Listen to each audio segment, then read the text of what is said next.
اعوذ باللہ من الشیطان الرجیم، بسم اللہ الرحمن الرحیم۔ خداوند متعال کے لطف و کرم سے ہم نے قرآن پاک کی مختصر تفسیر کا سلسلہ شروع کیا ہے تاکہ ہم اپنے عظیم رب کے پیغام کو سمجھیں کہ اس رب نے ہمارے ساتھ اس قرآن عظیم میں کیا بات کی ہے، خداوند متعال کیا چاہتا ہے ہم سے۔ تو کوشش کریں کہ قرآن کو ہم تھوڑا تھوڑا ترجمے کے ساتھ اور تفسیر کے ساتھ سمجھنے کی کوشش کریں۔ سب سے پہلی جو اس میں آیت ہے، بسم اللہ الرحمن الرحیم۔ کتنا مہربان ہے ہمارا رب کہ کلام مجید کی ابتدا ہی اس نے اپنی مہربانی کے آغاز سے کی ہے، یعنی اس نے تاکید کی ہے کہ وہ کتنا مہربان ہے، کتنا رحم کرنے والا ہے۔ اس کے بعد خداوند متعال فرماتا ہے الحمدللہ رب العالمین۔ وہ خدا جو عالمین کا رب ہے، وہ خدا کے جو سب چیزوں کو پالنے والا ہے، وہی ہمارا رب ہے، وہی ہمارا پروردگار ہے۔ پھر دوبارہ فرمایا الرحمن الرحیم۔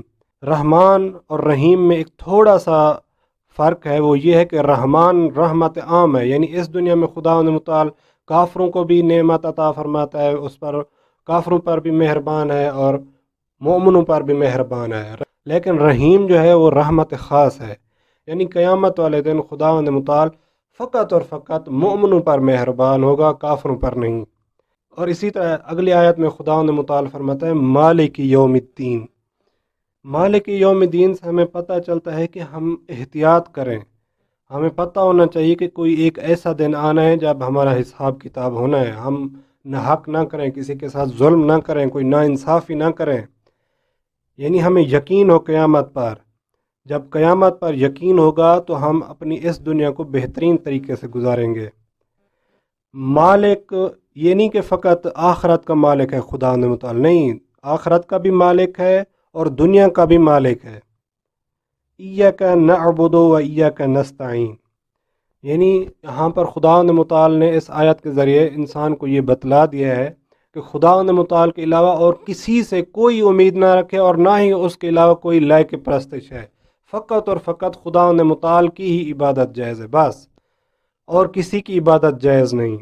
اور یہاں پر نعبد اور نستعین کو خداوند متعال نے جمع کی صورت میں ذکر فرمایا تاکہ جو بندہ، جو مسلمان نماز پڑھ رہا ہے اور نماز میں سورہ الحمد پڑھ رہا ہے، تو وہ اپنے آپ کو اکیلا نہ کہے کہ میں عبادت کرتا ہوں، نہ، وہ اپنے آپ کو عبادت گزاروں کے مجمع میں شامل کر کے اپنے پروردگار کو مخاطب ہو تاکہ پروردگار اس کی بھی دعائیں قبول کر لے، اس کی بھی دعا سن لے، کیونکہ ہم تو گناہ گار ہیں، ڈائریکٹ ہمیں شرم آتی ہے اپنے آپ کو خداوند متعال سے مخاطب کرتے ہوئے، اسی لیے ہم اپنے آپ کو لوگوں کے جم میں، لوگوں کے مجمع میں اپنے آپ کو حاضر کر کے اپنے پروردگار کے سامنے پیش کرتے ہیں۔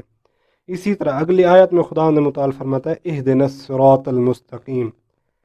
یہاں پر صراط مستقیم سے مراد شیعہ سنی کتابوں میں مراد اہل بیت علیہم السلام ہے، یعنی اہل بیت علیہم السلام کا راستہ ہی صراط مستقیم ہے، اس راستے سے اگر ہم ہٹ گئے تو گمراہ ہو جائیں گے۔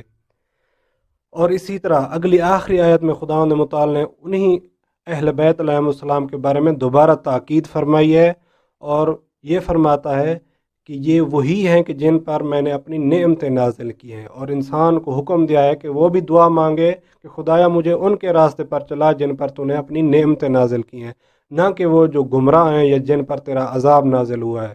والسلام علیکم ورحمۃ اللہ وبرکاتہ۔